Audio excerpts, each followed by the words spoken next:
ವೀಕ್ಷಕರೇ ನಮಸ್ಕಾರ. ನಾನು ನಿಮ್ಮ ನಾಗರಾಜ್ ಚೋಳೂರು, ಪ್ರಖ್ಯಾತ ಜ್ಯೋತಿಷಿ, ವಾಸ್ತು ಹಾಗೂ ಸಂಖ್ಯಾಶಾಸ್ತ್ರಜ್ಞರು ಮಾತನಾಡ್ತಾ ಇರ್ತಕ್ಕಂಥದ್ದು.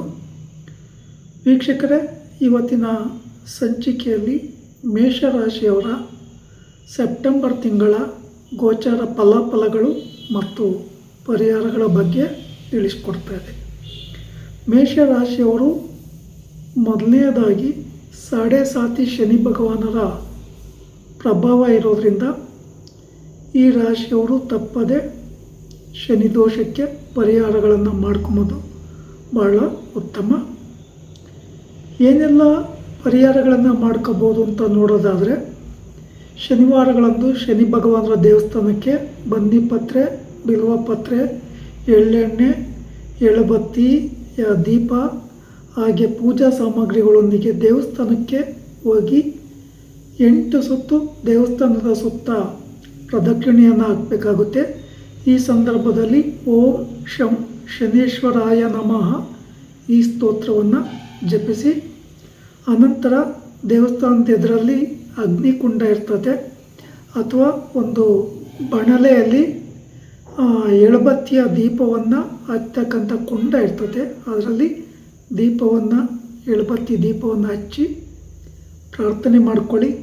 ದೇವಸ್ಥಾನದೊಳಗಡೆ ಹೋಗಿ ಪೂಜಾ ಸಾಮಗ್ರಿಗಳನ್ನು ಸಮರ್ಪಣೆ ಮಾಡಿ, ಬನ್ನಿ ಪತ್ರೆ, ಬಿಲ್ವಪತ್ರೆಯನ್ನು ಕೊಟ್ಟು ಪೂಜೆ ಮಾಡಿಸಿ ಶ್ರದ್ಧಾ ಭಕ್ತಿಯಿಂದ ಪ್ರಾರ್ಥನೆ ಮಾಡ್ಕೊಳ್ಳಿ.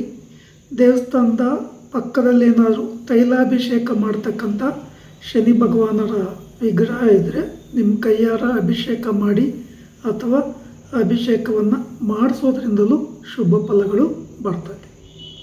ಇಲ್ಲಿ ನವಗ್ರಹಗಳ ಸಾನ್ನಿಧ್ಯ ಇದ್ದರೆ 9 ಸುತ್ತು ಪ್ರದಕ್ಷಿಣೆ ಹಾಕಿ, ಈ ಸಂದರ್ಭದಲ್ಲಿ ಓಂ ನಮಃ ಸೂರ್ಯಾಯ ಸೋಮಾಯ ಮಂಗಳಾಯ ಬುಧಾಯ ಚ ಗುರು ಶುಕ್ರ ಶನಿಭ್ಯಶ್ಚ ರಾಹುವೆ ಕೇತುವೆ ನಮಃ ಈ ಸ್ತೋತ್ರವನ್ನು ಜಪಿಸ್ತಕ್ಕಂಥದ್ದು ಒಳ್ಳೆಯದು.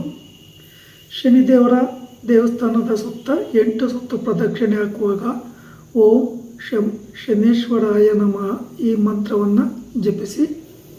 ಶನಿವಾರಗಳಂದು ಕಪ್ಪು ನೀಲಿ ಬಣ್ಣದ ವಸ್ತ್ರಗಳ ಧಾರಣೆ ಉತ್ತಮ ಅಲ್ಲ. ಕಟಿಂಗ್ ಮಾಡಿಸ್ಬೇಡಿ, ಶೇವಿಂಗ್ ಮಾಡಿಸ್ಬೇಡಿ.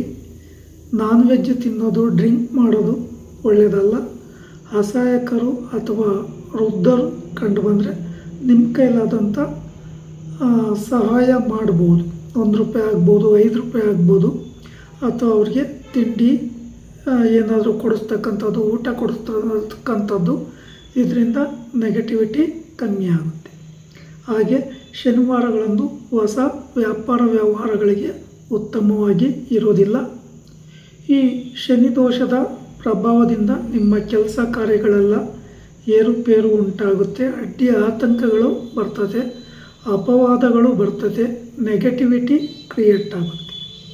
ಅದೇ ರೀತಿ ಸರ್ಪದೋಷ ಸಹ ನಿಮ್ಮ ರಾಶಿಗೆ ಬಲವಾಗಿದೆ. ಸಾಧ್ಯ ಆದರೆ ಶ್ರೀ ಕ್ಷೇತ್ರ ಕುಕ್ಕೆ ಸುಬ್ರಹ್ಮಣ್ಯದಲ್ಲಿ ಸರ್ಪ ಸಂಸ್ಕಾರ ಶಾಂತಿ ಹೋಮ, ಆಶ್ಲೇಷ ಬಲಿ, ನಾಗ ಪ್ರತಿಷ್ಠೆಯನ್ನು ಮಾಡಿಸೋದು ಒಳ್ಳೆಯದು.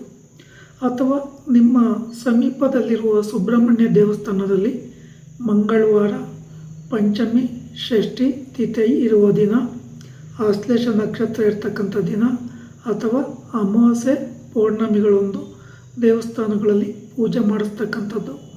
ನಾಗನ ಸಾನ್ನಿಧ್ಯದಲ್ಲಿ ನಾಗದೇವರ ವಿಗ್ರಹವನ್ನು ತೊಳೆದು ಸ್ವಚ್ಛಗೊಳಿಸಿ ಪೂಜಾ ಸಾಮಗ್ರಿಗಳನ್ನು ಸಮರ್ಪಣೆ ಮಾಡಿ ಶ್ರದ್ಧಾ ಭಕ್ತಿಯಿಂದ ಪ್ರಾರ್ಥನೆ ಮಾಡ್ಕೊಬೋದು, ಭಾಳ ಉತ್ತಮ.